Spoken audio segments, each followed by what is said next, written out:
সকালবেলা স্নানটা সেরে নিলাম। তার কারণ সকাল সকাল যদি আজকে স্নানটা না সারি না, তাহলে সারাদিন ভীষণ অসুবিধা হবে।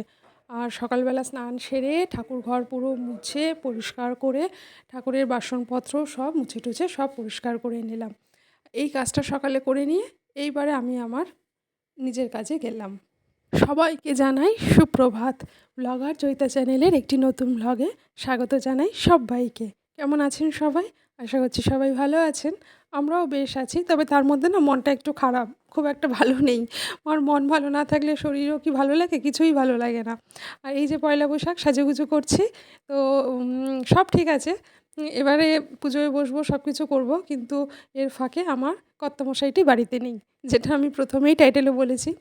আজকের এবারের পয়লা বৈশাখটা আমার মানে এরকমই কাটলো, যেটা কোনো বছরই হয়নি। যাই হোক, সেই নিয়ে তো আর মন খারাপ করে বসে থাকলে হবে না। সব বছর তো আর সমান যায় না। কোনো কোনো বছর ভালো যায় বা কোনো বছর অন্যরকম যায়। তবে প্রত্যেক বছরই আমরা ঘুরতে বেরোই। আমাদের আশেপাশে যে মেলা হয়, পয়লা বৈশাখের যে চড়ক পুজোও তো হয় এই সময়। তো মেলা ঠেলা যা হয় সব আমরা ঘুরতে বেরোই বিকালবেলা করে, যাই হোক একটুখানি হলেও বেরোই। কিন্তু এবছর আর সেটা হয়নি। তো সব কিছু মেনে নিতে হবে। কিছুই একঘেয়েমি কিছুই ভালো লাগে না, বা একটানা কিছুই যে হবেই, প্রত্যেক এক বছর হচ্ছে বলে প্রত্যেক বছরই একই হবে এটাও কোনো মানে নেই। তো যাই হোক, এই যে বছরের শুরুতে কিন্তু যারা স্বর্গীয় স্থানে আছেন তাদেরকে কিন্তু মাল্যদান করতে হয়। এই শিক্ষাটা কিন্তু ভীষণভাবেই প্রয়োজন। বিশেষ করে বাচ্চাদের মধ্যে এখনকার দিনে তো এগুলো প্রায় হারিয়েই গেছে। তো সেইগুলো একটু তাদের মধ্যেও দান করা উচিত। তারাও যাতে এই কাজটা করে প্রত্যেক বছর পয়লা বৈশাখের দিন তাদেরকে মালা দিয়ে প্রণাম জানানো, শ্রদ্ধা শুভ জ্ঞাপন করা। নববর্ষ জানাই সবাইকে। সবাই ভালো থাকবে, সুস্থ থাকবে, সবার জীবন ভালো কাটুক, আগামী বছর সবার ভালো হোক। ঘেমে কি অবস্থা, মানে ফ্যান অফ করে আরও কথা বলতে হচ্ছে, সব কিছু করতে হচ্ছে, প্রচণ্ড ঘাম হচ্ছে। আর এই তো গরম পড়লো, এবার গরম চলবে। তাহলে ভালো থাকবেন সবাই, সবার বছর ভালো কাটুক। গতদিনে যা হয়ে গেছে সব ধুয়ে মুছে সব পরিষ্কার করে নতুন মনে শুদ্ধ মনে ভালো করে সবার দিন বছর ভালো কাটুক।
রান্না করতে চলে এলাম, আর গরম প্রচণ্ড পড়েছে।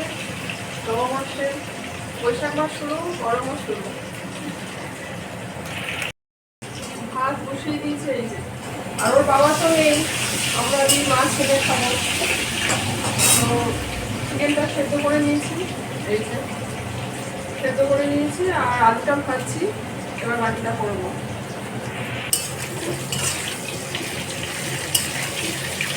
একটু আগে পুজো দিলাম, অনেকটা বেলা হয়ে গেছে। কারণ কি বলো তো বেলাটা কেন হচ্ছে, রিলস করছিলাম তো একটু, তো সেসব করতে তো একটু সময় লাগে। তো সাজুগুজু করলাম, পুজো টুজো দিলাম, সব কিছুই হলো। হওয়ার পরে ভাবলাম তাহলে একটু রিলস করে নিই। তো ওই করতে গিয়ে দেরি হয়ে গেছে। আর এগুলো তো করতে একটু সময় লাগে না, দেখে শুনে বুঝে শুনে করতে হবে, একটু তো সময় লাগবে। দেরি হয়ে গেছে, দেখ কি আর হবে। রান্না করতে করতে এসে একটু বসেছি এখানে ফ্যানের তলায়, এই যে ফ্যান চলছে।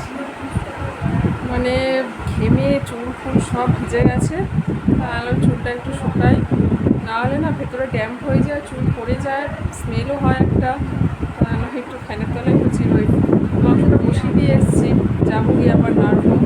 একা একা তো আজকে পয়লা বৈশাখটা সত্যি মানে কী যে হলো, কোথাও বেরোনো হবে না কিছু। বাবা বলেছিল যে যাও গিয়ে এখানে মেলা টেলা বসে, ছেলেকে নিয়ে যাও গিয়ে ঘুরে এসো।